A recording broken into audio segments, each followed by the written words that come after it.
Hello everybody and welcome to the Celtic Unrestricted View podcast. Well, it's the Sunday View tonight, lads. What a view we've got in store for these. Great result again for the Hoops yesterday. In fact, that's an understatement, to be honest with you. A great result. It's a magnificent result and a magnificent 7, should I say. On tonight's view, we've got Barry with us and we've got a debutant to the podcast, Jason. Welcome on, lads. All right, guys. Thanks, JP. So, first of all, we'll kick off with the massive result yesterday, the team performance, everything about the game. We'll break it down as we go. But first, I'll come to you, Jason. What was your overall thoughts and gatherings from yesterday, mate? I just, as a team performance, I just thought, arguably, I think that's probably one of the best performances I've seen Celtic for a long time. Just from back to front, it was just relentless from the start to finish. Do you know what I mean? Even we were 7-0 up and they were still chasing everything down. It was 7 going on 27 yesterday. That was how easy it was. I was a wee bit worried and all yesterday because I was like how the response was going to be after the result last week. But nah, just totally convinced that I think we're just going to. I think we'll be playing sailing. I just think that everybody knows their drill. Even the players that come off the bench, they just slot right into that team. Do you know what I mean? Good to see Kyogo back and all. But I just thought we were absolutely brilliant yesterday. I really did. Everything about us in it is just it's really, really good to watch. Really good we were scary, mate. Just as you said that there, I thought the tempo we were playing especially stood out mostly. Yesterday, we set off with a great urgency for the beginning. I thought we were relentless. St Johnstone, I can't even remember St Johnstone having the ball that much yesterday. And when they did, they gave it away due to us pressing them in packs. But just touching on what Jason says there, Barry, obviously you can see a real unison in terms of everybody's united now. The fans, the club, and the players are certainly playing for the manager. And whatever the manager's doing with them in the training field, it's paying off week upon week on the field. And I'm thinking now that we're starting to peak as we're getting to the nitty-gritty part of the season, mate. What about yourself? Well, JP, first of all, mate, great to be here. And thanks for stepping in and doing the host tonight in Ryan's absence. And we wish him a speedy recovery and get back soon, mate. And welcome to the Unrestricted podcast, Jason. Good to have you on, mate. I'm looking forward to getting a fresh perspective. Well, where to start with that game? You guys have covered it there. It was just from start to finish, lots of different goal scorers. We looked a threat from every area of the pitch. It was non-stop. And this is the most crucial time in the season, JP, as you've said there. And actually, Ange has stressed this point himself, that he likes his teams to be at their absolute best at this point in the season. Yeah. And that probably is our best performance, that 7-0 rout. And right at a moment where, everything's on the line, you're wanting to give your fans that confidence, that security that, listen, boys, we know you're out there, we know you're right behind the team, and you know something, we're here, we're ready, we're fit, we're hungry. And the unity, as you say, JP, is just, has there been a better time to be a Celtic fan? And I'm saying this on the back of what happened last season. Gone from those lows to this high at the moment. Brendan Rodgers' first season, the invincible season.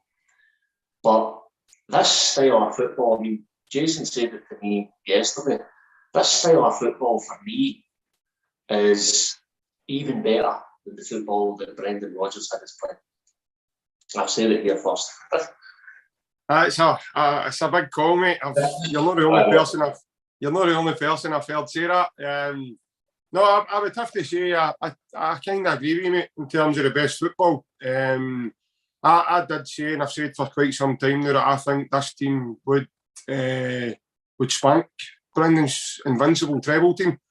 Mm-hmm. I think if you look at the technical ability of our current squad, I think they're far superior to anything we've been used to over the last 10, 15 years.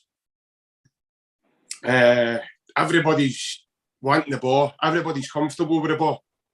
I think yesterday, an amazing start I read today, guys, where defenders made over 100 passes per head yesterday in the game. That is phenomenal. I don't care what team you play in, what league you play in, who you play for, where it is. That is phenomenal. Unbelievable. Maeda, on his own, his running stats, he covered more ground yesterday than he did at Ibrox. Now, he already set a record for himself with the distance he covered at Ibrox, but he done more running yesterday because he covered 3 different positions yesterday. He started off on the left.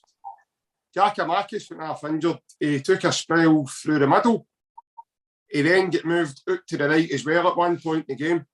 But what strikes me, Jason, is when Ange is setting his stall out and he's setting his teams out to play, it's the manipulation and the tactical style that we're playing in just now that's killing teams. It's the style we're doing it in.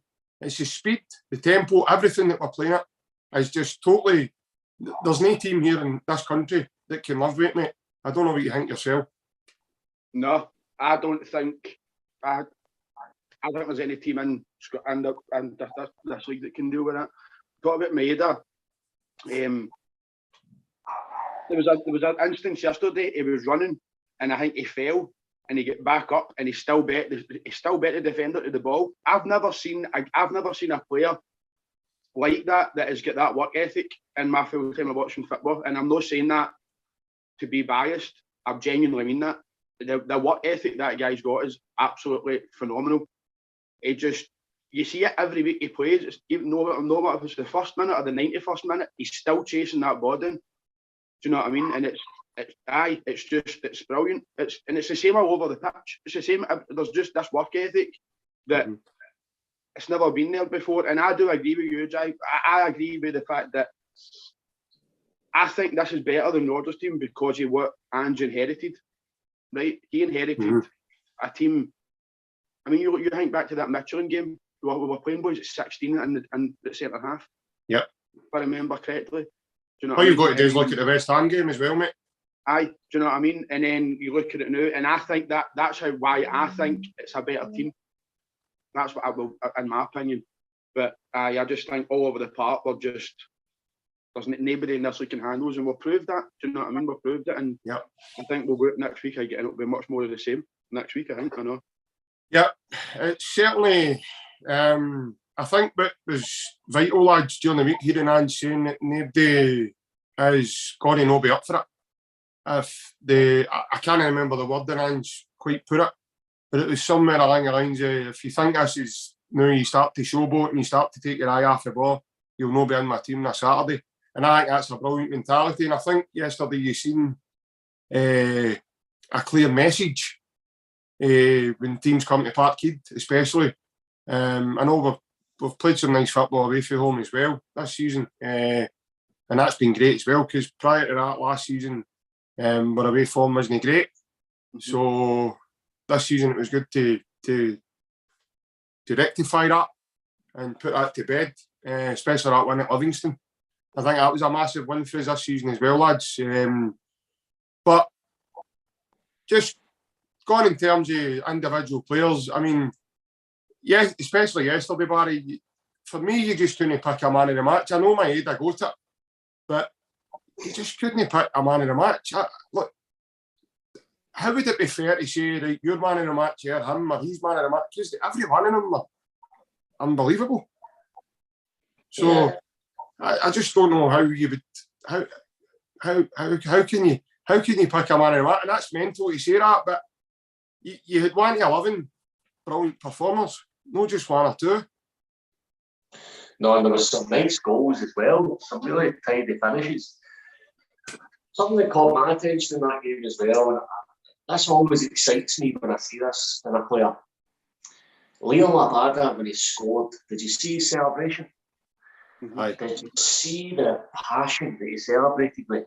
And Matt O'Reilly was the same. Now, the reason for that, I believe, is because these guys are hungry. This is a squad that has a lot of ambition. I said this on the podcast, I think, a couple of weeks ago, guys. I said, this squad, not just the first team, but this squad has so much more room for growth and to develop. And we're talking about, the team are peaking now, especially with that performance yesterday. But you look at, even if we look at individual players, we've not saw the best of Rio Hatate, which is scary. We have not saw the best of that guy yet. We've probably not saw the best of Maeda because he had a full season over in Japan. I know the guy can run all day, but there's probably going to be areas in his game that we might not see the best of till next season. And then Matt O'Reilly, he's another one. You know, we saw how well he can play, but again, he's got a lot more room for improvement. So that really excites me, that to see guys sell. I mean, those goals weren't they exactly at 0-0 or 1-0. Those guys, Abada and O'Reilly scored the goals when the game was pretty much done, and yet their celebration showed you how hungry they are to play a part in this team. And I think that what Ange has done, amongst many amazing things, is he has created an environment there where players get to enjoy their football. They aren't coming on and playing under duress or, under stress or any of those things. There's a freedom to those players. There's a almost like JP, when me and you used to get a ball in the park, and that enthusiasm, you just, pass it to me, and you just want that ball at your feet, you just want to be playing football. And honestly, that's what I've seen in this Celtic team, and other teams should be looking at that with a bit of fear, because when you've got that kind of environment where players are desperate to play and they're enjoying it, that's when you get the best out of your team, mate. Yeah, absolutely. Just as you mentioned about the beautiful goals and stuff, coming in a sec, just with some of that.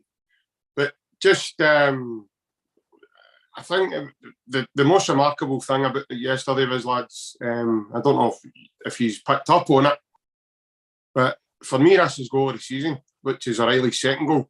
And the reason I'm saying that, lads, is that was a 47 pass move from Celtic. And that's without St Johnson touching the ball, by the way. 47 passes were made by your team back to front before O'Reilly buried that second goal. That is unbelievable. Now, I think it was a couple of seasons ago. Was it the treble season, the Invincible season? Hold on. What treble season am I talking about? We've won that many. I'm forgetting. I think it was the very first. If you cast my memories back, lads, right? It was the very first treble under Brendan Rodgers we won. And we done a similar move, and it was like 35. I might be wrong with the figure. So 30 odd passes in St Johnson. Again, up at Perth, and Big Dembele scores the goal. And it was voted goal of the season. Well, for me, that's 47 passes and the finish itself was just unbelievable. The way he dummies the defender, he takes a wee touch, then he carries it to the two, he gives himself 2 yards, and then he just curls it by the goalie. That is phenomenal. I mean, even his first goal, I think that was like something like 22 passes or 24 passes to the header. And again, St Johnson never touched the ball. I think it got to a point yesterday where Big Kennedy nearly threw an extra ball and just feeling sorry for St Johnson yesterday. You know what I mean? There, boys, you've got to kick a bit among yourselves because we're hungry today. But no, it's absolutely phenomenal. unfortunately, in the news, we all know I'm kind of laid up in the house with a silly injury that I'd done to myself. So I've not been at the last couple of games. The last couple of games, we've scored 11 goals and we've not conceded any. And it's been absolutely amazing. Maybe I'll stay away for good, then we'll brilliant results all the time. Next time I go up with a draw. But no, Jason, just touching on the goals. I mean, for me, my personal opinion, the pick of the bunch was O'Reilly's second goal, just for what I just said there about the 47 passes with St Johnstone not touching the ball. I mean, that's absolutely remarkable for me. But obviously, as Barry says, with great finishes as well, like Abada hitting that first time, coming in after the ball for Kyogo was unbelievable. But it's amazing. That's what I'm saying. But we're at a point now where we're trying to now say what was better than what. You know what I mean? I thought Big Giamakis took his goal well, just with the angle that he was at. Do you know what I mean? Because I was like that. He's going to square that, but it's just the vision and the confidence he's got. He's been like that. No, I'm having that. And I thought that was a really, really good goal. But Matt O'Reilly's header, his diving header, I thought was really good. You know, I just said the ball in for a tumble and it's just bang. Do you know what I mean? Mm-hmm. But there was that many again. Do you know what I mean? There was that many. Maeda, he took his goal. Most of his goals have been pure, not that great. Do you know what I mean? But I thought that one, he showed again another part of his game that he's up and get powerful headers and all that for a guy that isn't really that tall. But I thought Giamakis, I think I've been really, really impressed with him actually, because I think I can speak for a lot of Celtic fans that when Kyogo was out for that injury, we were like, oh no, here we go. But then the big man's come in and he's done really, really well. And I actually think he's kind of made it his own. Do you know what I mean? And I think you've said it in a few of the pods before, JP. It reminds me of Chris Sutton. Yeah. Just get that. Do you know what I mean? He's terrorised his centre halves. Yeah. And I just think he's really, really good. But I thought that for me, I thought Big Giamakis' goal yesterday was really, really good. Just with the angle and just the fact that he was like that. No, I'm having that. Do you know what I mean? I just thought that for me, that was it. It was a good goal. I agree with you, mate. I thought he read it brilliantly. Again, Maeda being a menace, chasing the boy. Was it the boy Booth? I think it's the boy Booth that puts it back in it. It's a slack pass right enough. He puts it back and there's not enough on it, and big man just reads it. But you can actually see when you see the replay. I watched it back again last night. He has got that killer instinct, Jason, to go and. He's now anticipating the goalie making an error or somebody making an error. He's there to kill it, and he's got that killer instinct. We've seen that with his one-touch finishes.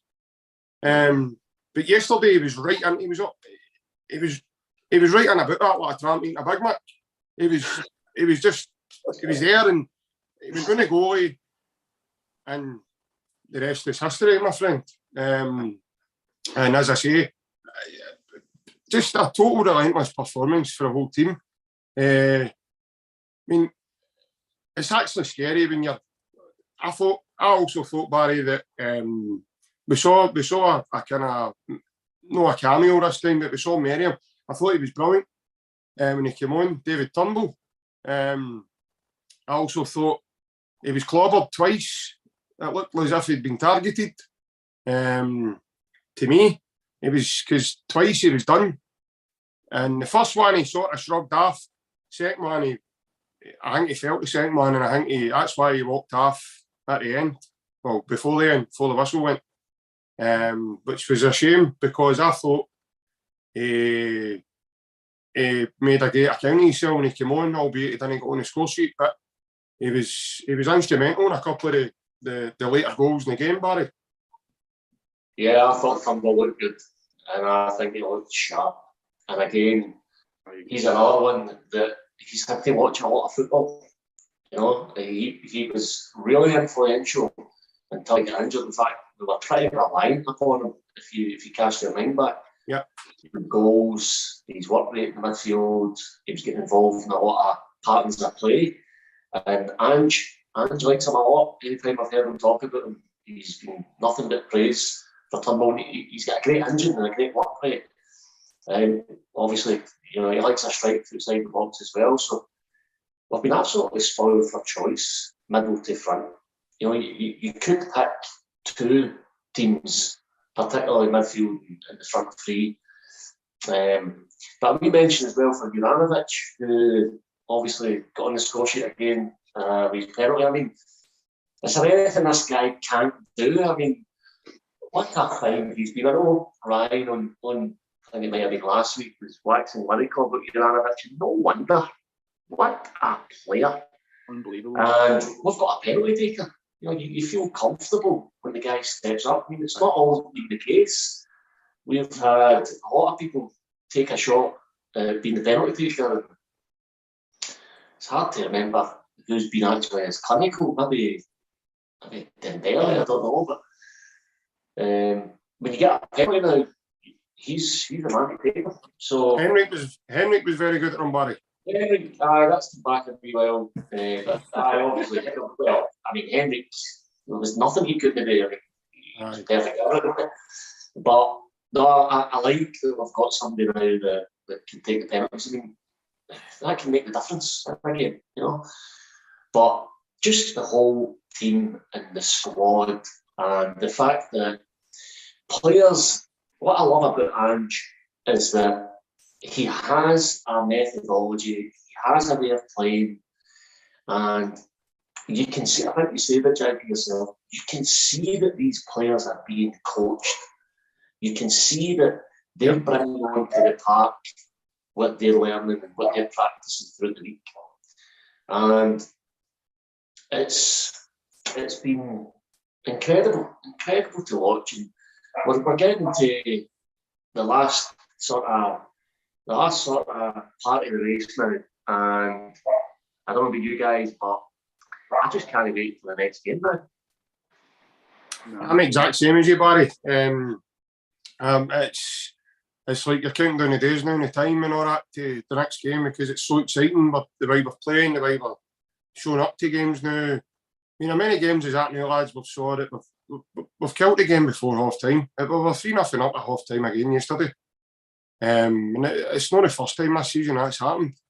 Teams must be absolutely I mean, they must be sitting talking to one another at dinner tables and that before games going, we were doing well, this mob don't take 4 or 5 off us here. They've got to, because look at the squad that we've got, right? You've got Jota, Abada, Kyogo, Maeda, Giakoumakis, O'Reilly, Rogic, McGregor, Hatate, Turnbull. We don't even need a defender. Like Beaton, McCarthy, I know. Beaton, McCarthy was excellent yesterday as well, Jason, when he came on. So, and you've got Ideguchi. Now, obviously, we've no saw. I'm not going to judge a guy, right? And I don't want to pass comment on him at all because we've seen a wee clip out here and there, and he looks really tidy on the ball. He looks very good and composed and technically good on the ball. But I'm not going to pass judgment on him because it would be unfair. Because at the beginning, I was seeing the same way. At the beginning, I was saying the same to like Giakoumakis. It would be unfair to pass judgment because we've not really seen him. He got an unfair injury. Just as I say that, Barry, I've realised you're on mute, my man. You need to check your mic. Is that you? Good man. So it would be unfair to pass judgment on Ideguchi. And we will still see him.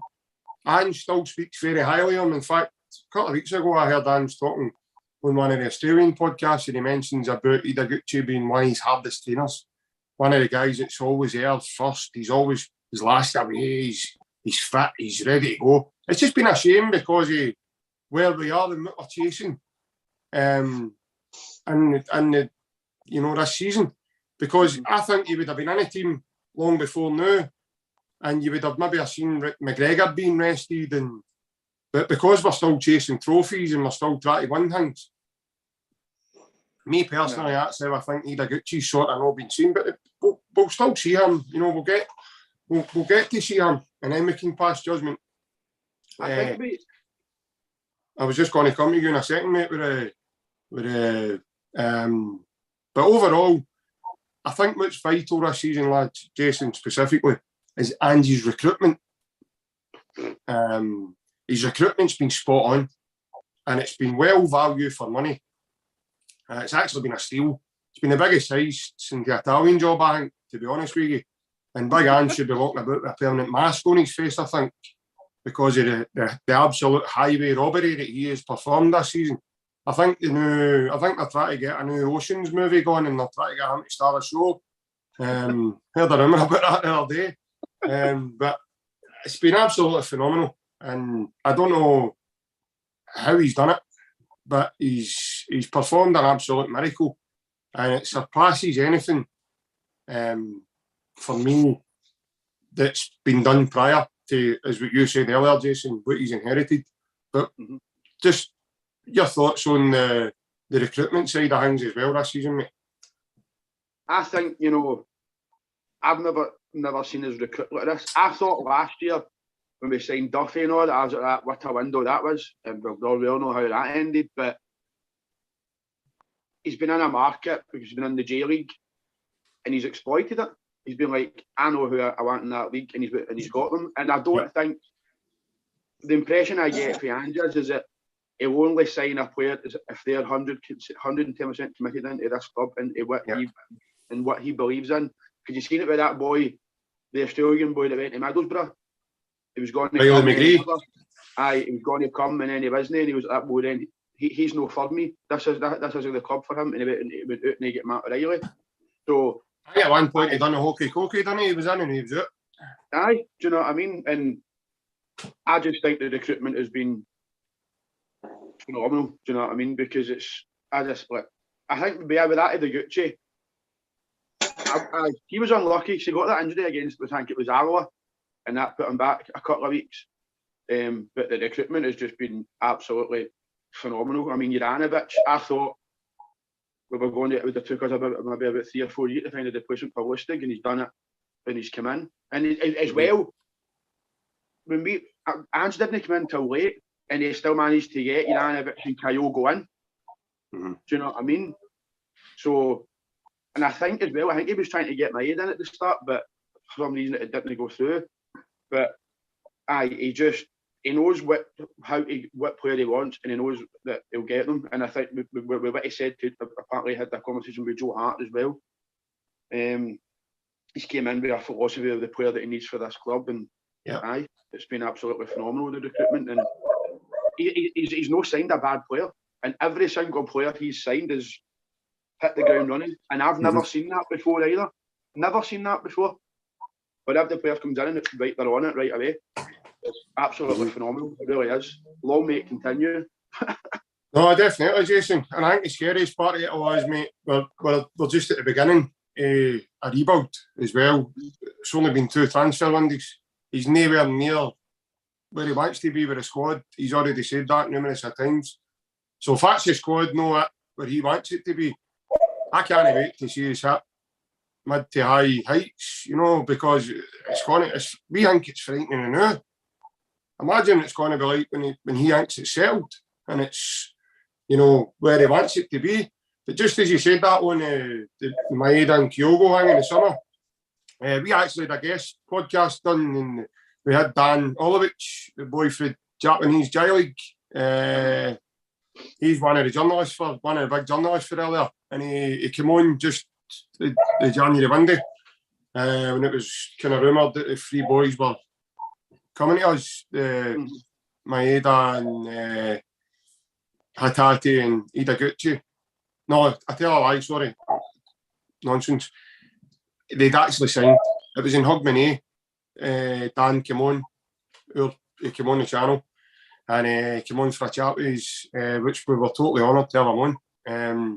And he gave us a full insight to, how... And apparently what he was saying there was, Jason, that Kyogo was a big surprise. So nobody expected that was right out of left field there in Japan. Everybody was kind of like, what the hell? As if, when Nans moved to Glasgow, they thought the first signing would have been Maeda. So the Kyogo one was a big, massive surprise. And then obviously Maeda, I think Maeda's touched on it himself, and they made contact with him in the summer but obviously he tried to. I think at the time they were still trying to win the league with Yokohama, and he was loyal enough to say, "Look, I'm going to give us," because the end of their season was January. Yeah. So he was staying to January, and then obviously within. I think, to be honest with you, I think it was once the big man had came to Celtic, I think it was just a no-brainer. The wee man with I think he would follow him. I think he would go anywhere with him. Because that's the thing, Barry. You mentioned it earlier. He's got some sort of aura about him, mate, for me. And you can see it. And they all love him. Every one of them. And they're all singing off the same hymn sheet now for him. Because Jason touched on it there. The recruitment has been smashing. But what he's done is he's bought players. This is the first time I've ever seen Celtic do this in my life. He's bought guys that have come into the team to fit the system. Yeah. No to come into the team and, like, there's Paddy Klimala. I'll go no see him for 3 years. We don't want it. We were fed up with it. We even had that under Gordon Strachan. Many signings did Strachan make that it was one for the future. That's all we ever heard. It was, oh, that's one for the future, that's one for the future. We need to hear it now. And it was vital that he brought guys in the Starfelt. And the guys that he signed, Barry, were all in like 24, 25, 26, 27 years of age. They're all in the sort of, they're not going to need to be developed and be brought in to be coached to get better at their game. They already know how to play the game. They're all ready-made players, ready to walk into the team. But as Jason said there, Barry, I think it's vital, mate, that, and I think Ange's humongously surprised with this one as well, mate. I think it's been a massive surprise that they've all gelled together so quickly. And they've all done it in unison. They've all done it together at the same time. It's not taking him time to get used to this and him time to get used to that. I mean, we saw an interview a couple of weeks ago, it was in Japanese, and it was wee Hatate saying that we thought he took a dip in form, but he felt as if he was unsettled. He felt as if it was just like, oh, this is just dead fast, a brand new culture, this, that, and the next thing. And it's took him a wee bit of time to get his head round about it.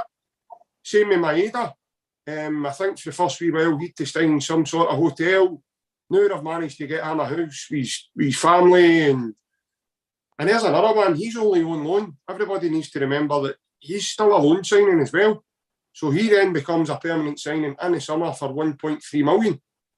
That's frightening for a guy with the tools he's got. That is absolutely frightening.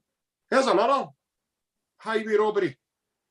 So wow, it's unbelievable. It's just it's absolutely frightening. I don't know about you, Barry, but I don't remember seeing, as Jason says, a team that's been put together, had a couple of windies, brand new side, and they've all just snapped into gear so fast.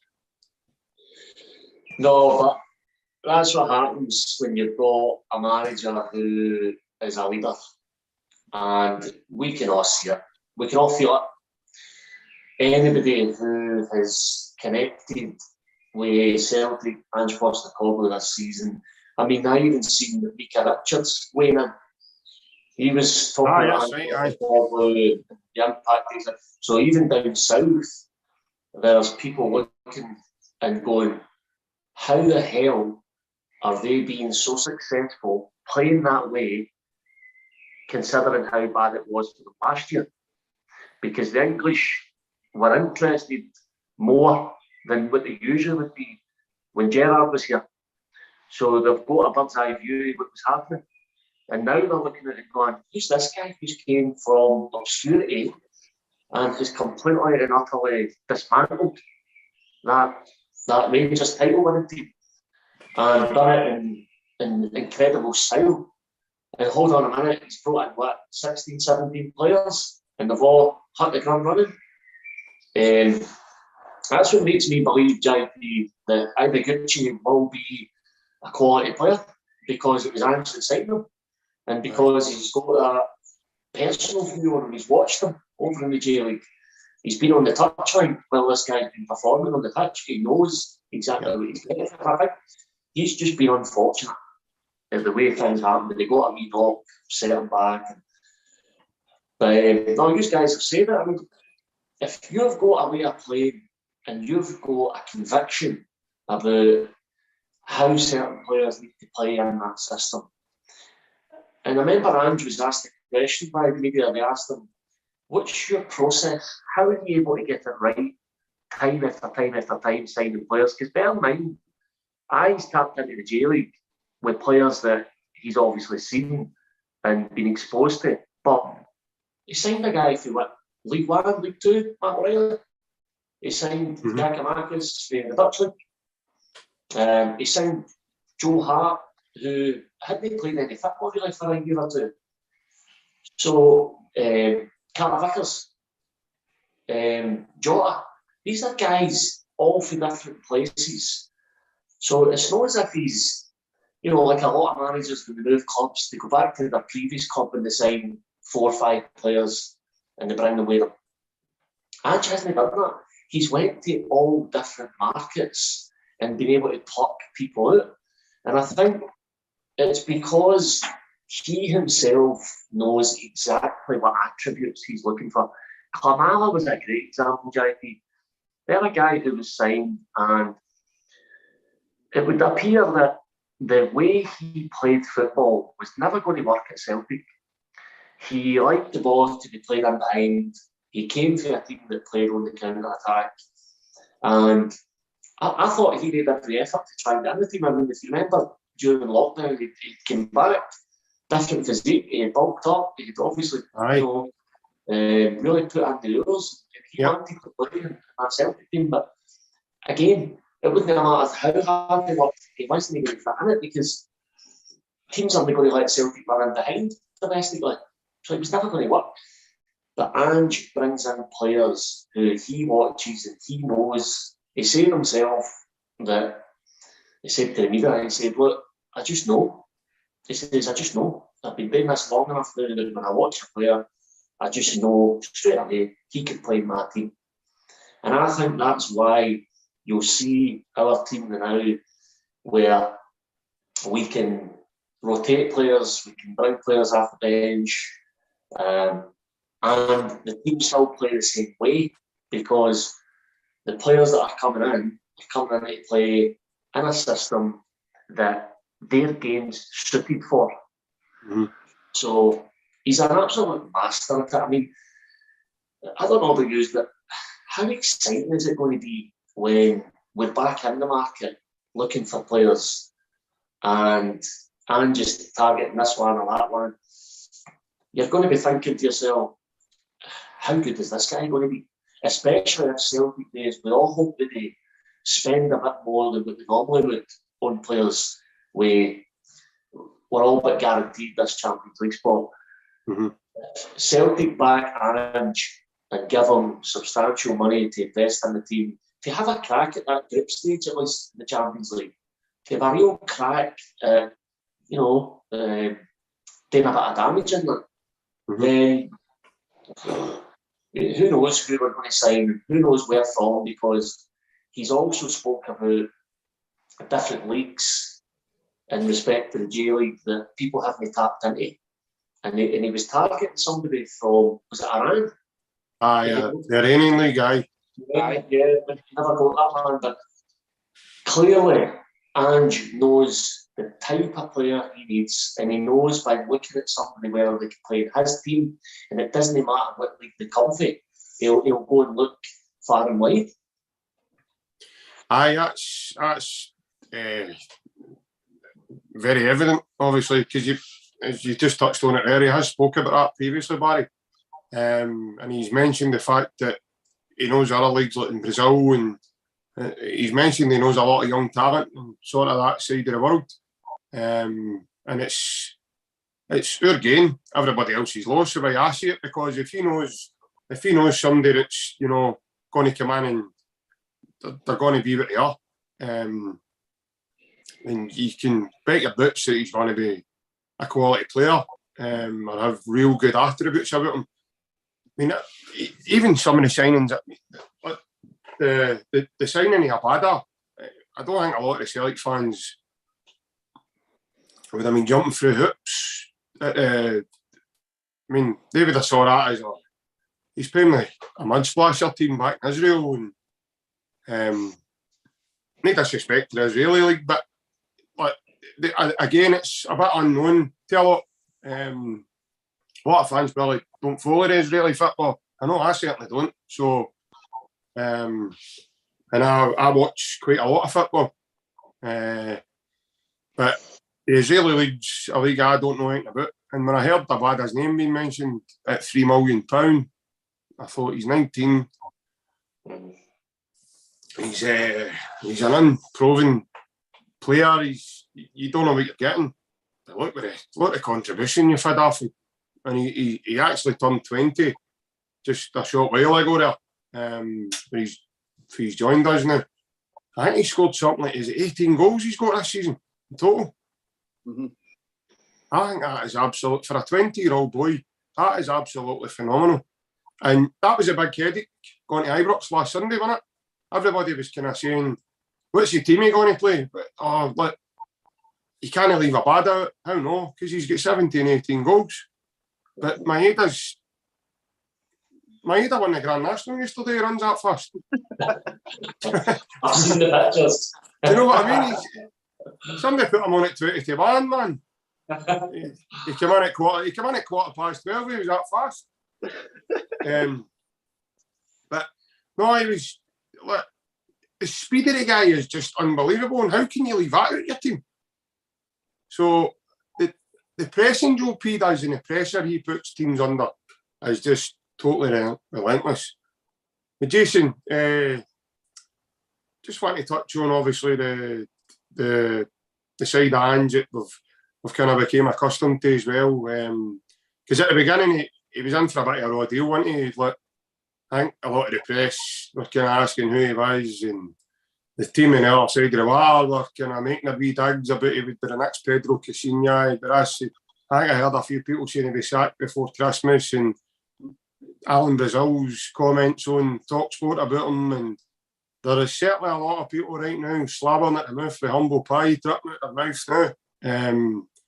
And it's been quite refreshing, I think, for us all to get a bit like myself. Like, you do your homework on the guy when you're linked to him, and then, but nobody would have foreseen what we're watching. So, what was your thoughts on that yourself, mate? I think I was sort of like when it first sort of got announced, I was obviously a bit of a panic sort of signing here. I don't know, and then as you said, you start doing your research and you're like, well, we've done well with the Australian national team. He's won, but what I did notice that he's won stuff at every club he's been at. Yeah. Do you know what I mean? He's won trophies everywhere he's went, and he's quietly went about his business in this league. Do you know what I mean? Yeah. You know, people did say, you know, it would be sacked by Christmas, but I think this today actually. I think the most thing he's done for me in a personal is that he's got me enjoying my club again. And last year I wasn't enjoying my club. It was a very, very toxic environment. Mm-hmm. I didn't watch Celtic a lot. I stopped watching us last year because it wasn't a nice place to watch, and it wasn't. Do you know what I mean? It just had that. It was that. I wasn't enjoying it, and I think that he's just went about his business, and you know, people from across the water laughing, saying about being Caixinha and all that. But look at the position they're in now. You know what I mean? With the side, with theirs. Do you know what I mean? With who they're getting. But you know, I think he's quite went about his business, and what I like about him as well is that he doesn't let any complacency come in. Do you know what I mean? The last week we were the league's won, and all that. He's like that. No, this isn't won until I say this. Until we know this league's won. And you heard it with the cup final. See if I'm a footballer and I'm in that tuning room, because when I play with my team and my manager says that to me, I'm running through walls for him. Mm-hmm. I want to take anything I can do to win for that man. And I just when he's talking and all that, I want complete silence because I want to listen to what the man's got to say. The footballing brain that he's got is unbelievable. It's honestly it blows me away. It really does. I just think he's brilliant. Yeah, and I think that all comes down to the order. I think he's got a presence. A bit similar. I mean, I've heard stories about the late Jock Stein. And my dad tells me stories about that sort of time when you talk about managers having presence and the way they were with people and people's skills and I don't think there's any better than Big Jock for what I've heard. My dad was only a young boy when they won the cup, so but it's the best club team he's ever watched. And that's where my dad still stands there. Two best teams my dad's ever seen. It's 1967, the Lisbon Lions, and the 1970 Brazil World Cup team. They're the two best footballing sides my dad said he's ever seen live in live play. So I've nothing really like until present day to compare it to. For me, I've seen a lot of great teams. Don't get me wrong, like Barcelona and stuff, but like say this current Celtic side I've got the makings there to go and do remarkable things. I think, and it's all because of Ange Postecoglou. I think he's come in, he has inherited very little. By the way, I think we need to commend him for as well. He's not come in blind because he came in knowing fine well what he was signing for. He made that very clear at the beginning. I mean, he said when he was a boy, he used to have thought he's a Kennedy blue shirt in his wall and stuff as a boy. So he's known Celtic for a long, long time. This isn't something, just because he's at the other side of the world doesn't mean to say he wouldn't have had a clue who we were. He knew about us and he knew, we were a massive club. So I think first and foremost, he knew what he was signing for. Mm-hmm. I think he was slightly surprised, would I say, about to the level of mismanagement we had before his arrival, in terms of the way the squad was looking, the way we were set up when he came in, what we were left with, but he then had to get in quickly in order us to mount some sort of challenge on the league. I also still to this day, lads, I'll say that we're still ahead of, I think, where he would imagine we would be now, because of how quickly everything's all fell into place for us. But he's certainly somebody that the Celtic fans have now took to in a big way. And he's brought the whole club, he's brought a whole buzz and feel-good factor about everybody in the club again. And I think he's starting to now put fear into a lot of people, because there's a couple of articles I've seen recently, lads, and he's been linked with moves away for the club. So he was on a 4-man candidate list 2 weeks ago. Me and Ryan were having a laugh about this, actually, for a Man United job. I thought that was hysterical. I really, really did.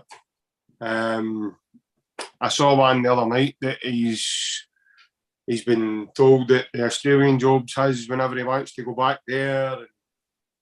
They can't wait to see him in November when he takes Celtic over to Sydney. And you're just like, and it's things like the Daily Record and stuff that are printing this nonsense.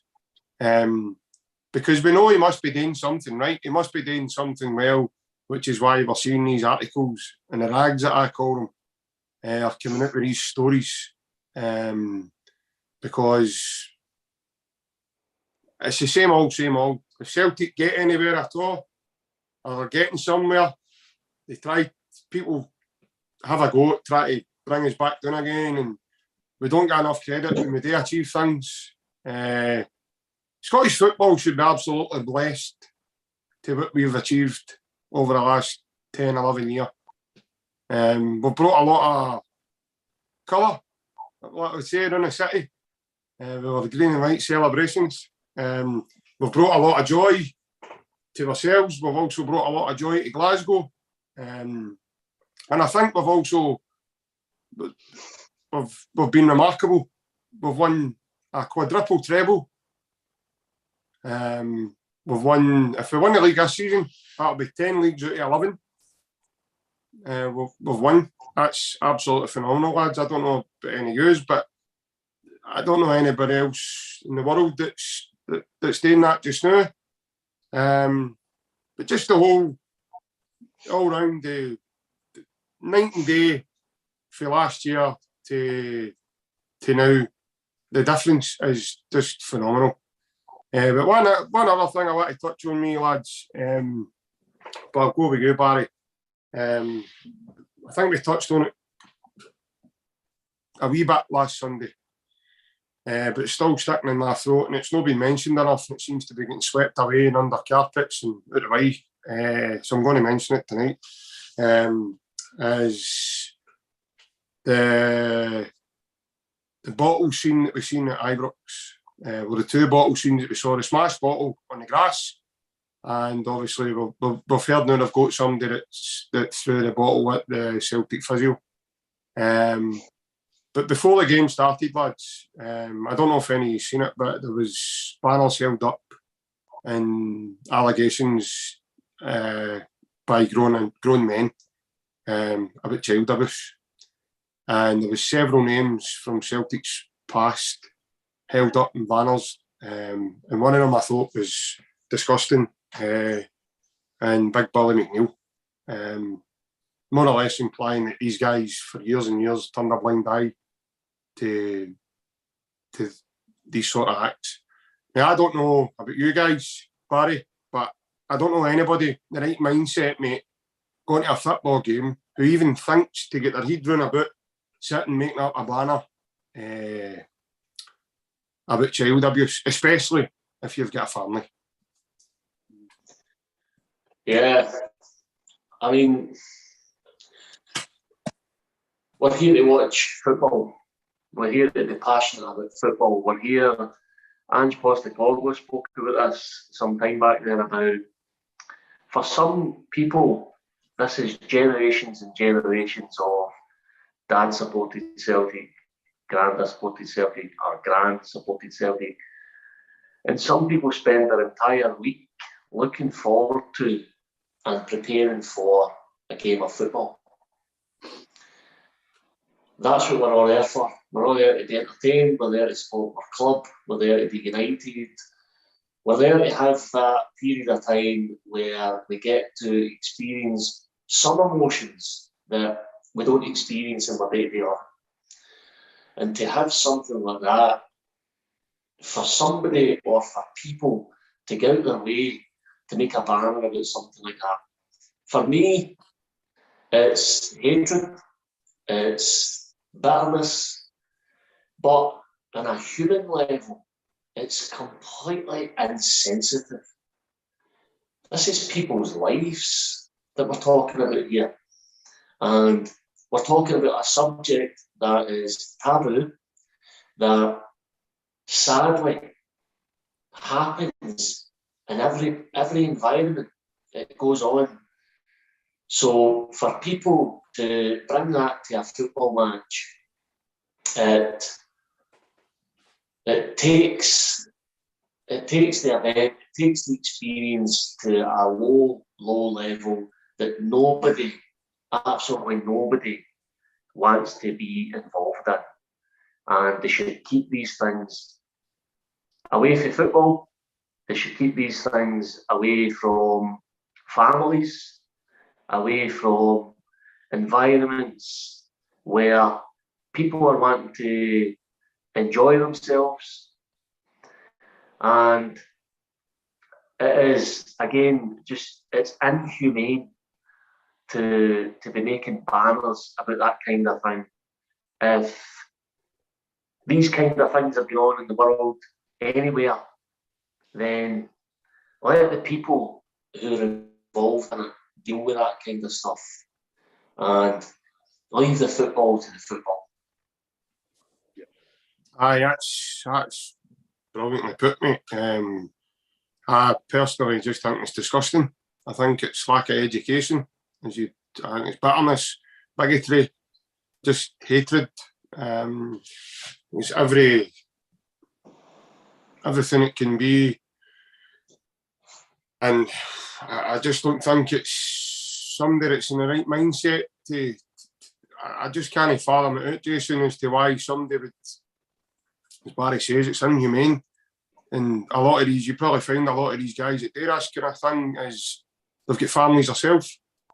And that's the scary part of it, mate. That we've got people with this mentality. It's phenomenal. I can't understand it. Do you know what I mean? And touching on it, I go into Twitter quite a lot. Do you know what I mean? And at least every post about Celtic and Rangers, there's always somebody that is glorifying child abuse. I don't get it. I find it quite offensive because I've got a young daughter, and I don't get it. And I don't think there's no need for that in modern day football. I don't get it. You know, and you're saying with that banner and all that, you know, they probably took hours to make that banner. At what point does it maybe no drop in your head that you're like that? I shouldn't be doing this. But what am I doing? Aye, do you know what I mean? But and I see it as well when all this with the Australian was coming out. We were going to do that Sydney Cup, and they had banners up in Perth saying we don't want associated with all this. Do you know what I mean? But with that, I don't even want to say it because it'll offend people. But you know what I'm talking about. Yeah. And I was just like that. I even said to my old man, I was like, why do they think that that's appropriate? I don't understand. I don't get it. I can't work it out, and I'm not going to sit and try and work it out. I think that it is, as Barry said, it's inhumane and it's wrong on so many levels, and something really doesn't need to be done about it. And as well, what you were saying, JP, about the whole bottling thing, I think they're saying it's a 32-year-old guy that done it. I don't know any 32-year-old man that goes to the football and throws a glass bottle at a physio at any club, at any. Do you know what I mean? And then they throw a glass bottle onto the pitch. How does that happen? Because I was at the game on Saturday there, and they were searching all of us going in case we had bottles on us. Yeah. Do you know what I mean? So it's like, I don't know. I've never seen that.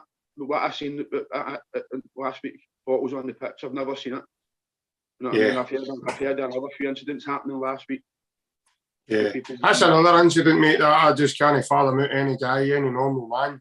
A 32-year-old with a mentality level to think even, I'm taking a glass bottle in and I'm going to throw it at somebody. Like, how does that even compute in your brain to attempt such an act?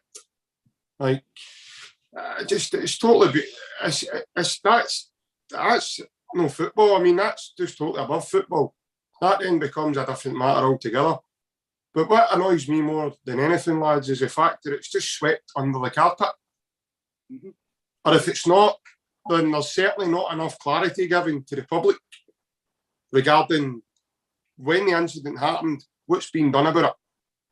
So if the incidents are being dealt with in the background, I think we should have transparency, because it was a derby match. It was live on Sky Television, beamed all around the world. So we should have clarity as in what then is the outcome. And then we should be talking about how we prevent this from happening again. So instead of that, it's just getting swept under the carpet. It doesn't matter.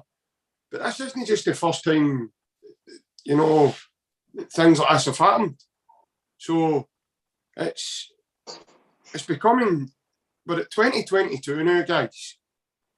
And we're still talking about this issue. We're still talking about bigotry, so fueled with tunnels of venom and hatred and long gone. Like, you can't go to the football and enjoy yourself properly now without wondering what's going to happen today.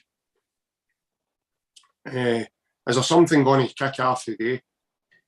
There's a thing happening now, guys, I know, with all these young ones that think it's all right just to invade the football pitch and start running about and getting steers to chase you. And I mean, that seems to be becoming a big thing now as well.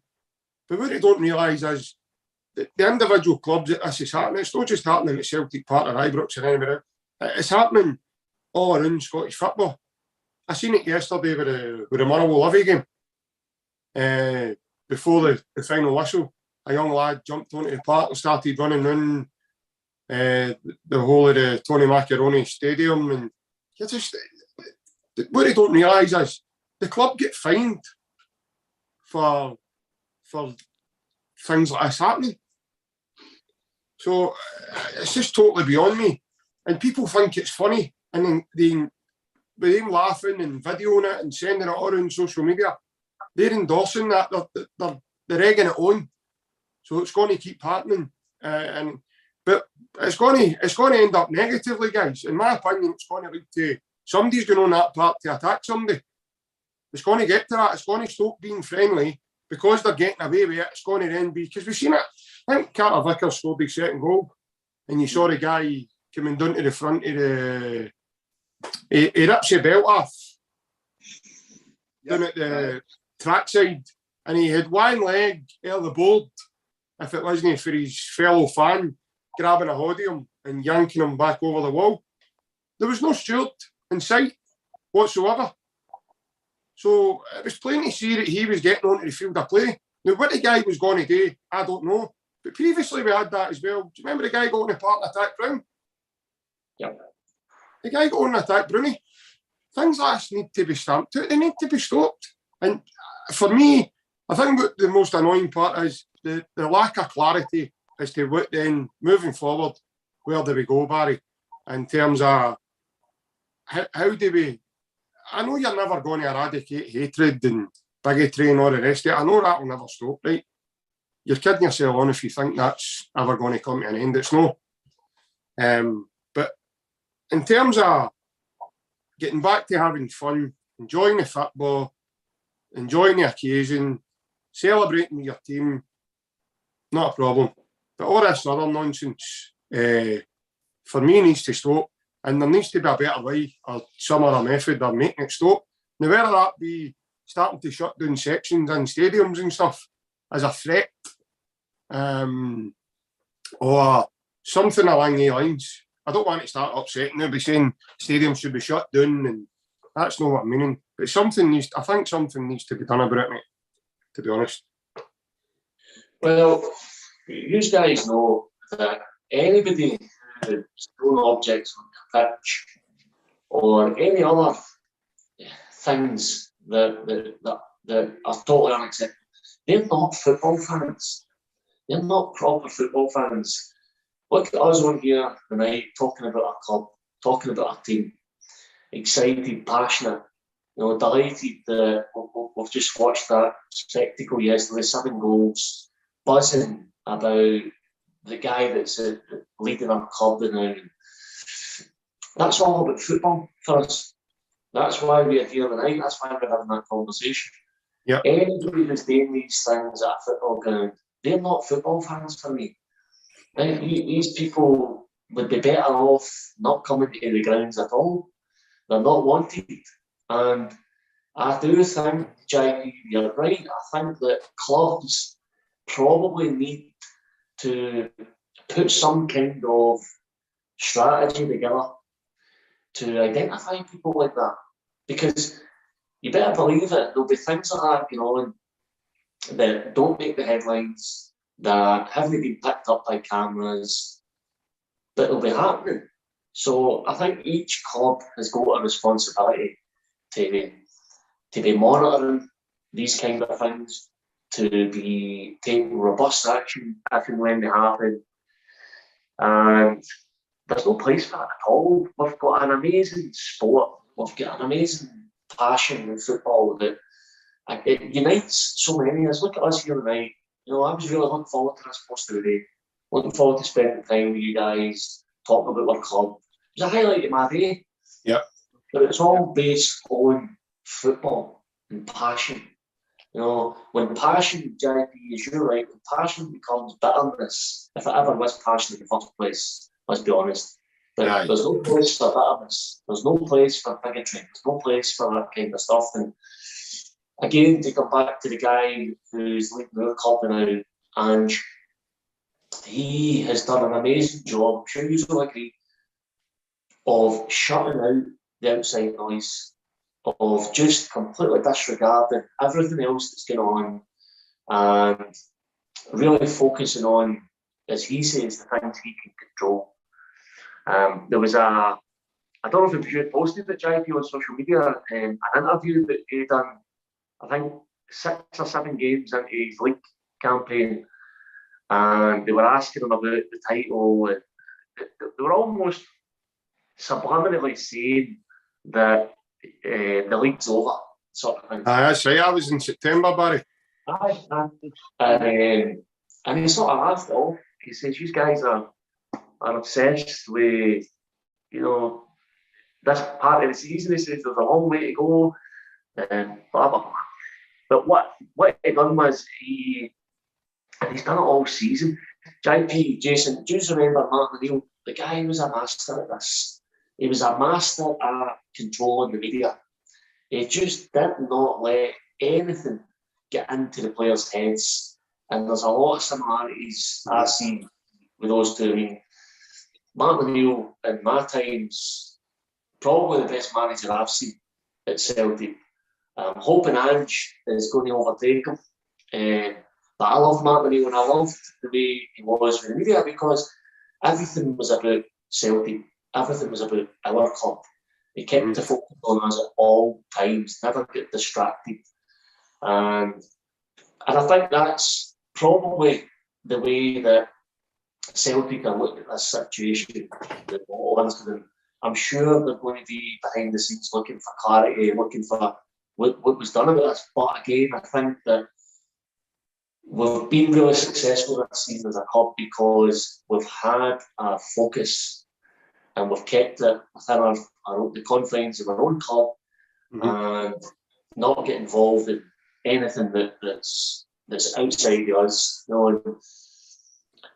From what I've seen from our fans, anytime I've been at the games, you certainly don't see things like that, that's for sure. No, definitely, mate. There seems to be a total different side of mentality when you're at Celtic Park. Now, I'm not saying there isn't a small number that, would let the side down, or they don't let the side down, or whatever.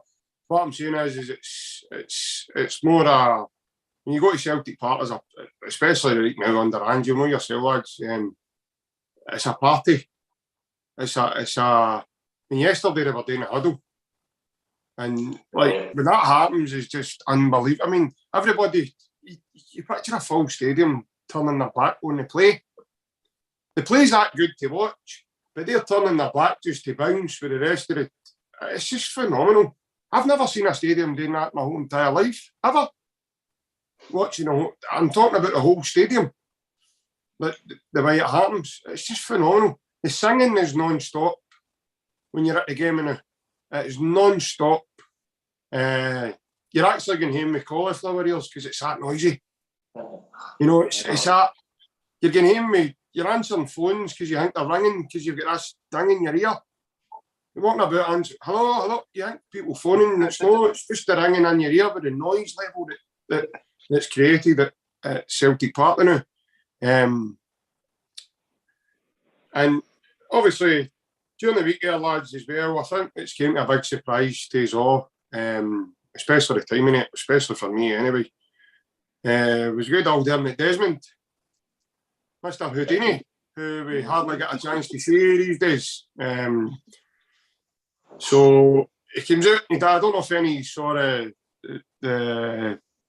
video. There's about a 10 or so minute video.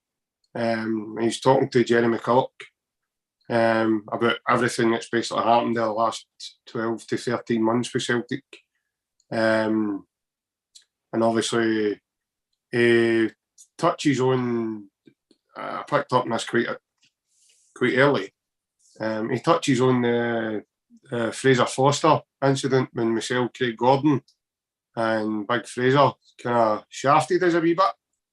He kind of hung him out to dry a wee bit there by saying, no, Fraser changed his mind at the last minute and kind of left us with, I don't think he wanted to say left us with Barkas, but I didn't leave us with Barkas, he'd wait to go and buy him. But Jason, I don't know about you, mate, but the sheer timing of that interview was just, it was a massive surprise to me. But in a way, I'm kind of I kind of don't know what to think about it, because we needed clarity last season. Yeah. We didn't get clarity. In fact, it was the total opposite. It went hiding, which is why they caused the obviously barricades getting set up outside the stadium, and that wasn't nice to see that at all. The players being booed and things flung at their car, and to look at that to now is just, even if I told somebody that was coming for Australia to see Celtic for the first time, this is what happened last year, they'd look at you as if you'd 3 heats. They'd be like, what? But that's 2 different teams. Like, you kidding on? Like, don't talk rubbish. And it's just like, but the timing of that video, really, I think I'm more surprised than anything else, Jason. What about you, mate? Aye, because he doesn't really do interviews, because he's always been quite open in that he doesn't like the media. But for me it's 12 months too late. I want them to come out like when all this was going on last year. Wanted somebody to come out and take a wee bit of responsibility and be like, look, we've made a right mess of this year, but we'll sort of charge on. But as you said, it was deafening last year. Do you know what I mean? And I think that's what made it worse. But I don't think they would have got away with that last year if there had been crowds in. I think definitely not. There wasn't any crowds in, they're like that, well, we can just sort of do what we want here. Because I don't believe that Neil Lennon would have lasted to when he did those crowds in last year either. No. I think he said something on the interview that that Lobbo was personally responsible for getting Ange in. But Lobbo, in my opinion, was also responsible for us not winning 10 in a row. But I don't know. I think I'm on the fence with Desmond, because you can't really deny what he's done in the last 20 years since he came in. We've basically won everything. Yeah. I'd like it to make more of an impact in Europe, but yeah, do you know what I mean? Domestically, he's won everything. But I was quite surprised when I seen that he'd done an interview. But he got a wee dig in as well to go across the water. But I still think that was good, I know, wasn't it? When he says that was kind of, it was a wee bit you was kind of proud of him for a wee minute after what he said. Aye, I was good. I had a wee chuckle, because he is right. Do you know what I mean? Oh, definitely. I think he kind of let it fall. He kind of just stuck the fork in, didn't he? And left it there. Aye, because he'd have been like that. They'd been sitting raging. But definitely, aye. I don't think he wouldn't get away with coming out last year, and he knew that, because it would just have been for him. And I think he's waited. I think he's been quite smart with it. And he's waited to see how this all worked out. But again, he's backed Ange, and he's gave him the money that he wants to go. So you need to maybe sometimes, I don't know. I'm very on the fence with him, but the interview, he answered a lot of questions. You've done the best there. You've done the best. No, I think, to be fair, I think you've got to commend him as well for the job he's done. As Barry mentioned the man earlier on, he personally bankrolled Martin O'Neill for what regard. He brought Martin O'Neill to the club. In my opinion, Martin O'Neill's got to be one of the best managers we've ever had at the club. So, and he brought a lot of glory days to myself growing up as a young boy. And he was I think we finished, was it 21 points behind across the old Rangers. No, last. I wasn't meaning last season, Jason. I meant that season. O'Neill came in. Yes. O'Neill came in the summer. The season before, we'd finished 21. I think it was 21 or 22 points behind him. That when Barnes was in, would that have been the season that would have been, aye, because obviously Kenny Dalglish then became a caretaker, didn't he? We ended up the only thing we won the League Cup that season. But when Martin O'Neill took over, we took over as a club, and we kind of, that was a pioneering of us dominating Scottish football. Things changed very quickly. And that all came from Dermot Desmond. He brought Martin O'Neill to the club. So that was a ruthless decision he made at the time. That interview that he done there, the timing of that was just, I don't know. For me, it was a bit thingy, Barry, because it was a bit coincidental, mate. Obviously, you've got season book renewals happening now. The emails have been out for people. So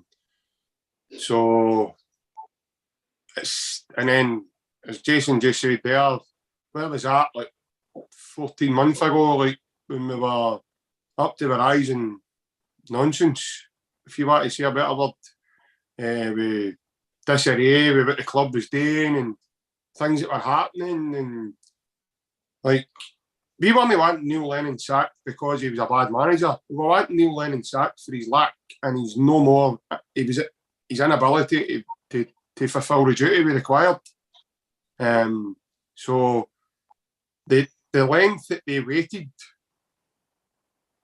killed the whole season, because Lennon at the beginning of the season was instrumental in the lack of trust they had then with the squad, because obviously after Fenwick Varos, he outs a few of them saying, they've came to me, they went away.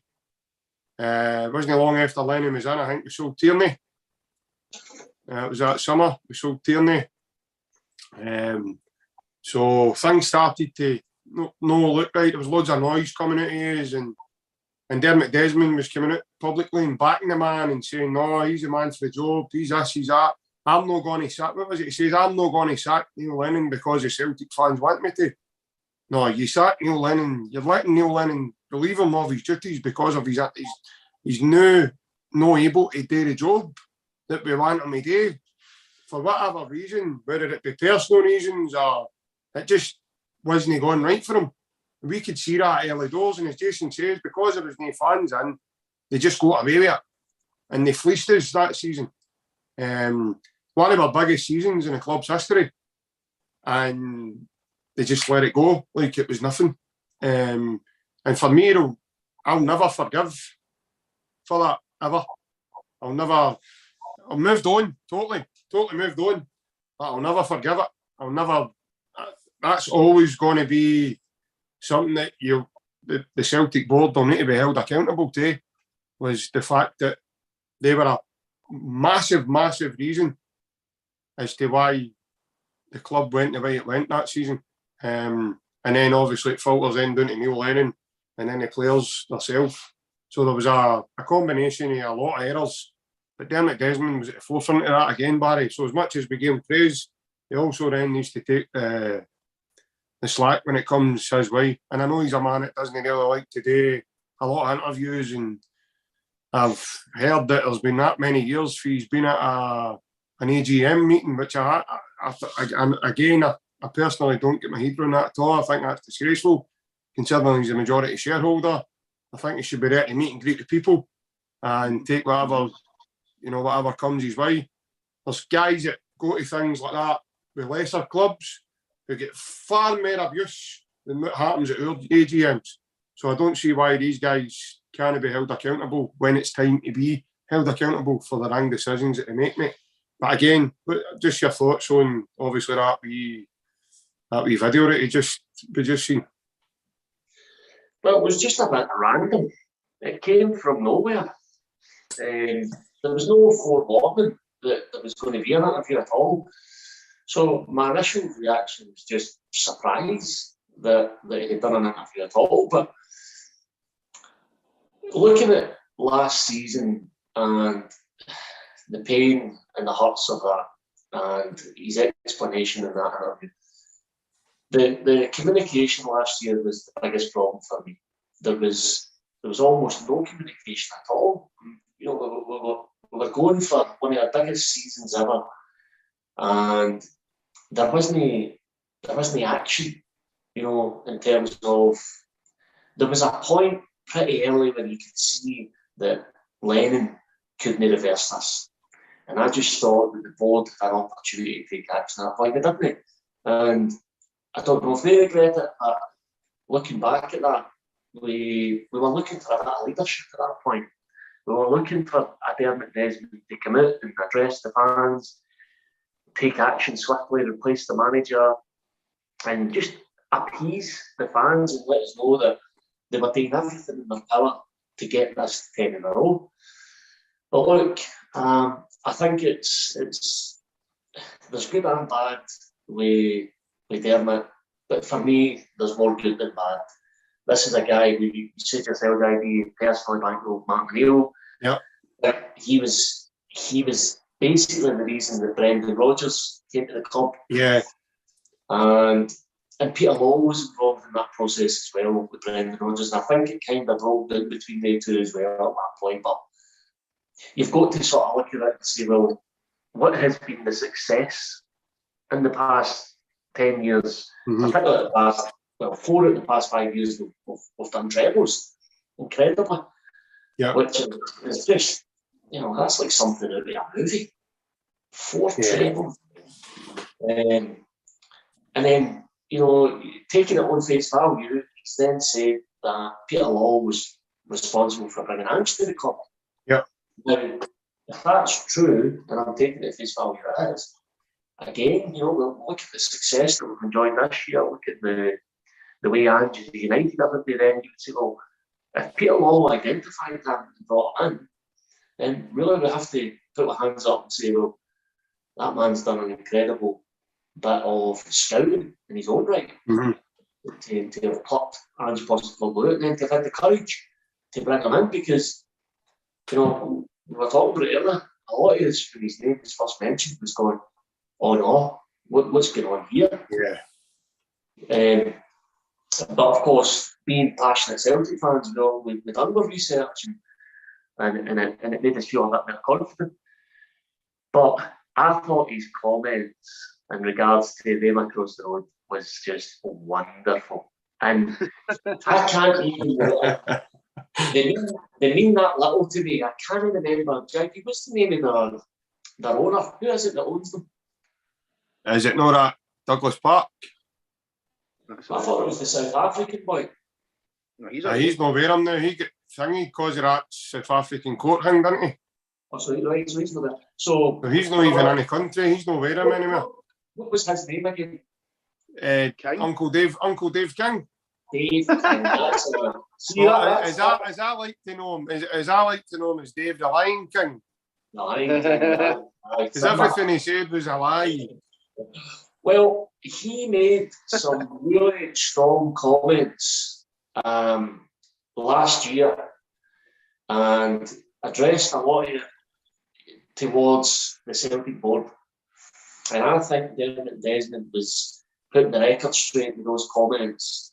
So I liked that. I liked that I saw that wee bit of showing them who's boss, And I'm sure it wouldn't have been done well with the other mob, but I definitely know. I know a fair few that thought it was cheeky. But just as you said that, that was quite interesting as well, what he said about Lawwell being instrumental in Ange, because we were fed, well, it looks like now, one load of baloney then at the beginning of the season, because we were led to believe it was Dominic Mackay that was instrumental in bringing Ange in. And even in the video that Celtic put out, Dominic Mackay and Ange coming off a plane together, and it was as if Ange was flying into Japan with Dominic Mackay. And I think at one of the first pressers with Mackay, it was asked quite early doors about, is Ange your man? And his reply to that was, you can better believe Ange is my man. It's in his first presser, it's where not when he does the fan media, Jason. It's when he does the press up the stairs before they go down to Dairy fan media.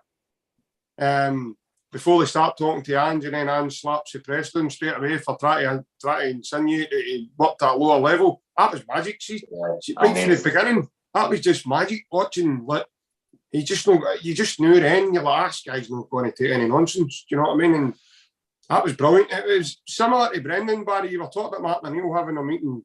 Brendan used to have a meeting out of Sean as well. Like, used to have them in the palm of his hand where he wanted them, and he would orchestrate them. Because it was one of Brendan's first derby.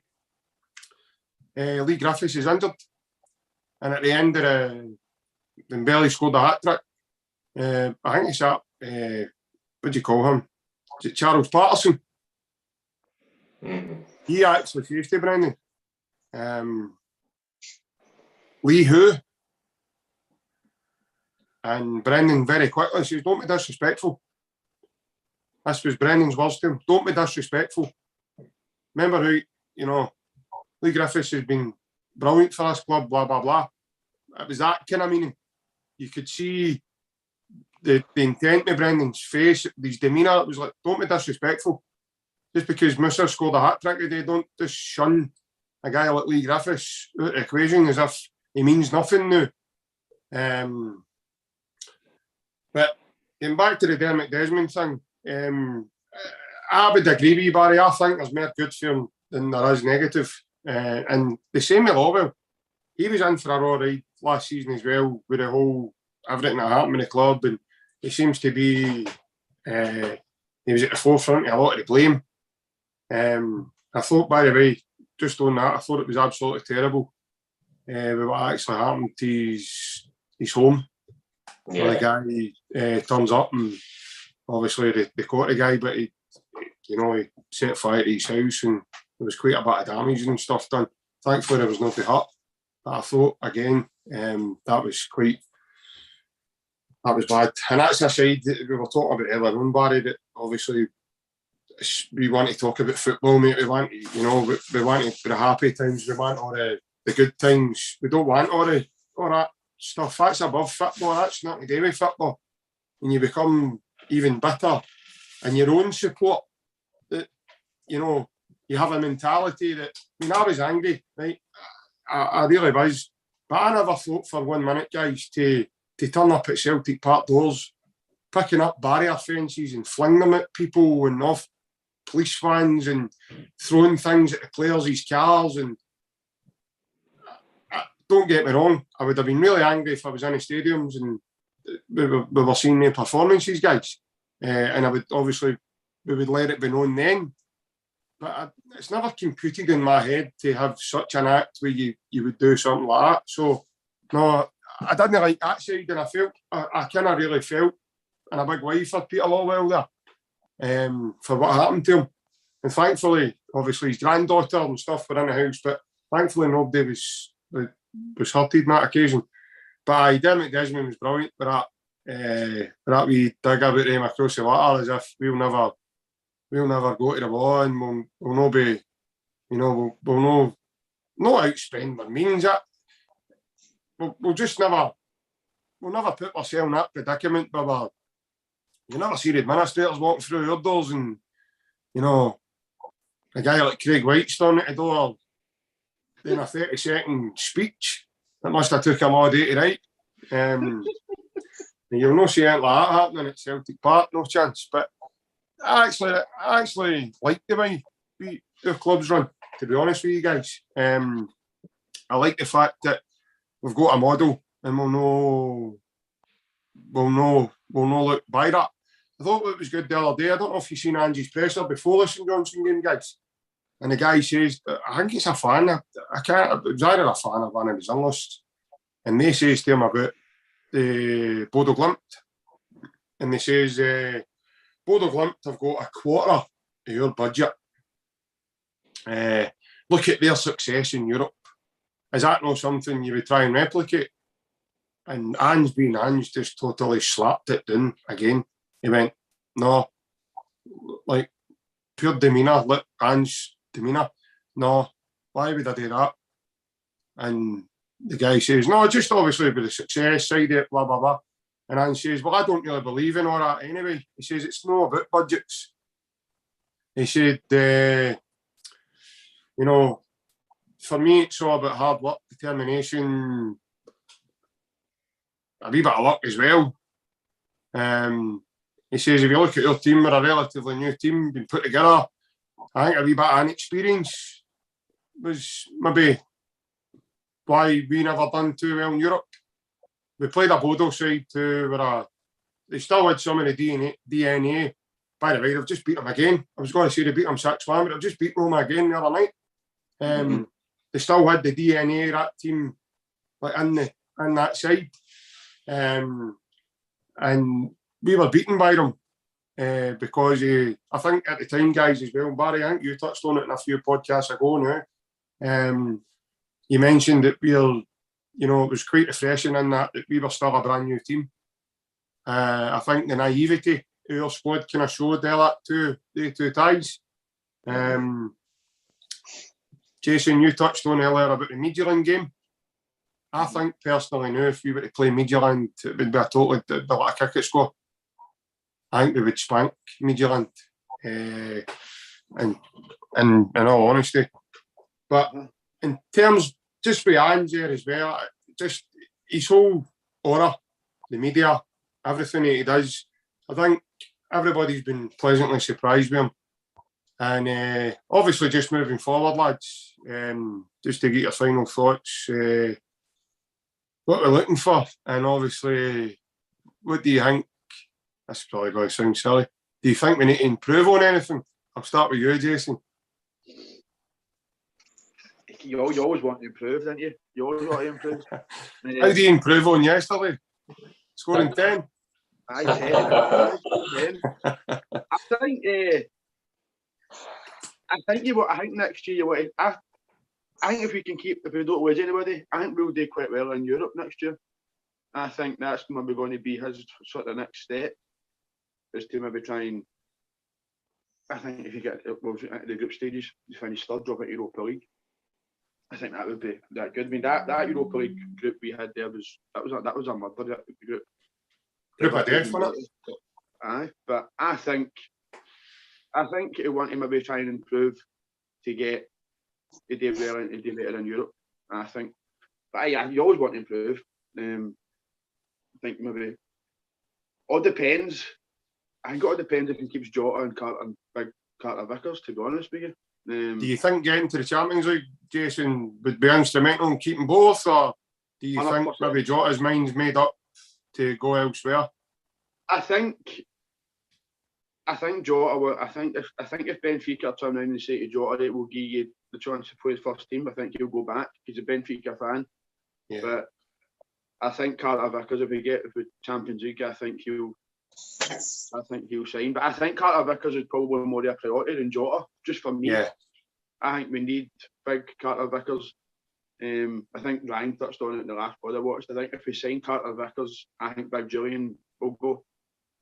And it's a shame because I like Big Julian, but Carter Vickers is just. I mean, I was saying this maybe because in yesterday at the game, he plays up here in second gear. By the way, he doesn't even go to second gear.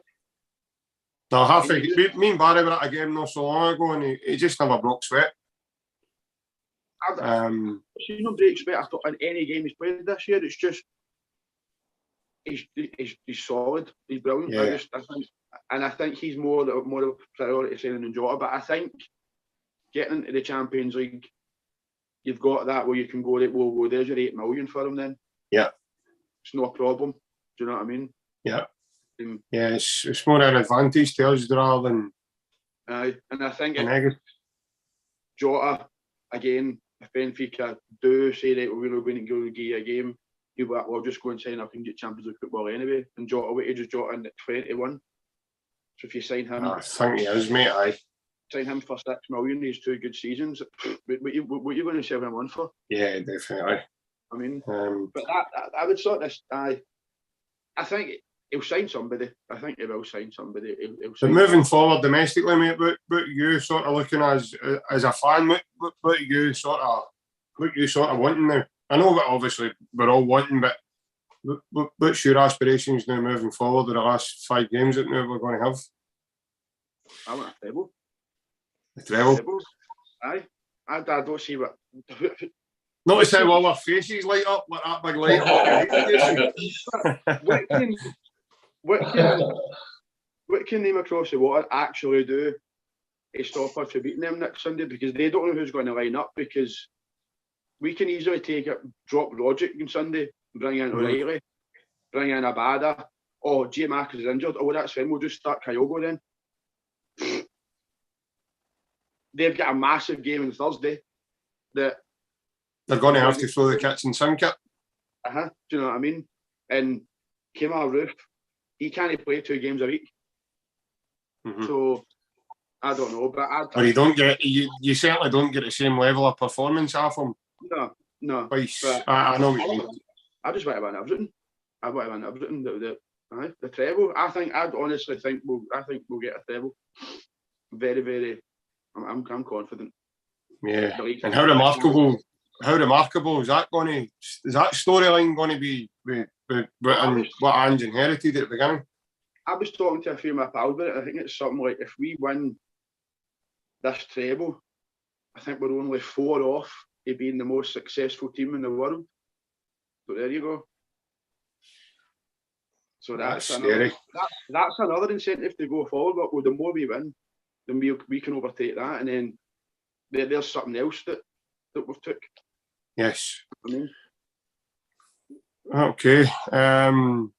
Barry, what about yourself, mate? What's your initial? I can see it right now. I don't even need to ask you. I can see it right now in your face. I know exactly what you're going to say. You look as if you're going to get pom-poms out and start jumping about there. Well, I want the treble, mate. I want us to do the treble. What would be perfect? What would be perfect is to go and win every game that we've got left domestically. To win every game. That if you're asking what's my aspiration, what's my hopes, that's what I would love to see. And you know something? I don't think that's wishful thinking. I think that's being pretty realistic, because we are firing on all cylinders. We've got every player fit. We've got Kyogo returning to the team, who, you know, once he gets a wee bit of minutes under his belt, is going to be firing. And do you know what? I think he came on yesterday with Iniesta's boots on. Did you see that pass for that goal? Brilliant. I think Iniesta shipped him in a pair of his boots. Can you imagine Kyogo and Maeda in the same team? Defenders won't be able to breathe. They'll hardly have touched the ball, and one of the guys will be shut them down, because cast your mind back, Kyogo was incredible at causing good defence as well. I mean, imagine both of them. But just kind of finalising on Dermot Desmond's interview as well, I thought was really, it was funny, but at the same time, quite uplifting. Ange Postecoglou was quoting the Proclaimers to them. That was brilliant. Walking 500 miles, then 500 more. I mean, come on. I was disappointed when he spoke to the media. And he told them he didn't sing it. He just said it to him. He's got everybody, including Dermot, it would seem, eating at the palm of his hands. This guy is a master at what he does. Let's go and win every single game and get a treble. Yeah, definitely, mate. I'm totally with you there. I think it's been superb this season so far. We've obviously won the first trophy, should I say, the first title that was up for grabs this season. We've done it in good style. And I think it'd be magic to win the rest of the games and win them comfortably, like we did yesterday. And just spoke quite highly about the team peaking at the business end of the season. And I said it weeks and weeks ago, lads, as well. I said that that's when you know if you've got big players that you think you've got in your team, because at a business end of the season, that's when they come to the fore. Mm-hmm. That's when they show what they're made of, and that's what gets you out of the line. Quality. If you think you've got quality in your side and you're going for trebles or titles, and they get you out of the line by coming that in the big games when they're asked, when the pressure's on, the chips are down, maybe they think things maybe backs to the wall. We went to Ibrox last week, mate. Nobody gave us a hope in the media of winning, and we turned them out quite easily without any sweat. We conceded an early goal, but other teams would have crumbled, guys. Whereas we just found our way into the game. We got equaliser. As soon as that, we took control of the game. And that's the makeup of a Celtic team. They're relentless in what they're doing. they don't let up. And as Anne says, we never stop. We don't stop. Yes. I'm glad the big fella says that to Dermot Desmond. I would walk 500 miles and I would walk 500 more, because that's what we want to hear. We don't want a guy that's coming to put himself in a short window and have 1 or 2 good seasons and then we're back to square one in a year or two. Looking for another elite coach that we've got just now. Because I tell you what, if this is where we're headed with Ange, I was bricking it when Brendan done a midnight money and walked away and left us and kind of just left us in the lurch. And I was going, what do we do now? And then I think a lot of Celtic fans were underwhelmed when we got Lennon. And then after Lennon, it was, where are we going to go? And then the Eddie Howe thing dragged on, and then that never happened. And then obviously now we've got Ange. So the contingency plan after that's going to need to be absolutely phenomenal, guys. I don't know about you, but I mean, I don't know where you would go. Klopp, Guardiola, you name it, I don't know. It's going to need to be somebody right out. But no, guys, moving forward, I want to see us winning the treble. I want to be greedy. I want to see us winning every single game between now and the end of the season. If we win on Sunday, guys, obviously Sunday's the next big one for us. And that's a good thing, because we've named midweek football now for a distraction. So we'll be fresh going into the game as well. And I would like us to start a bit quicker than we did at Ibrox. I'd like to see us get off in the front foot straight away and get after them. But obviously, we could talk all night, guys, about that. We could batter on for hours on end. And obviously, I've took enough of your time tonight, guys. I just want to say a big thanks to the two of you for coming on and joining me, especially yourself, Jason. You've been new on the podcast, mate. It's been good having you on. It's been lovely chatting with you. It's been good to hear everything. But just want to say a big, massive hail, and we never stop. Hail, lads. Great job. Cheers. See you later. See you later.